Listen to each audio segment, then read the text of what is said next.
Prestation de serment du président Alassane Ouattara, 24 heures après la proclamation par le Conseil constitutionnel des résultats définitifs de l'élection présidentielle du 25 octobre.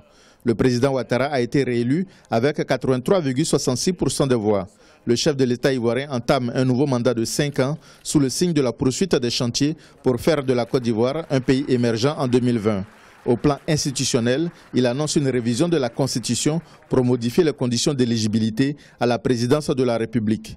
Le chef de l'État ivoirien compte mettre un accent particulier sur la réconciliation nationale. Par de nouvelles consultations que j'entreprendrai avec la CONARIV et les autorités traditionnelles de notre pays.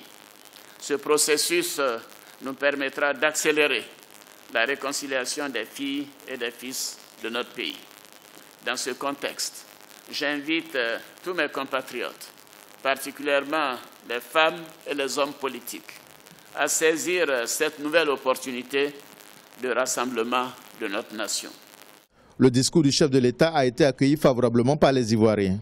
Nous, on l'attendait pour le premier mandat, il devait faire ça, parce que c'est la priorité des Ivoiriens actuellement. La guerre a causé trop de fractions et on l'a constaté même pendant les élections. Heureusement pour nous, si nous le redit, on pense bien que ça va être effectif. Et qui va peut-être, ça va essayer de requinquer encore l'esprit des Ivoiriens qui est un peu atteint par la crise passée. C'est une très bonne idée, une très bonne initiative, même parce que c'est ce que toute la Côte d'Ivoire attend. Depuis, je crois, 2010-2011, il y a eu la crise, donc après ça, il y a plutôt la Côte d'Ivoire vit dans une frayeur totale. Donc on attend tous la réconciliation. Nous sommes très heureux de savoir que le président de la République a décidé de réconcilier les Ivoiriens. Parce que sans réconciliation, je crois que si le tissu social est déchiré, ça ne peut pas aller. Au plan économique, la Côte d'Ivoire enregistre de bonnes performances depuis 2011. Le taux de croissance est compris entre 8 et 9%. La population espère maintenant profiter des fruits de la croissance.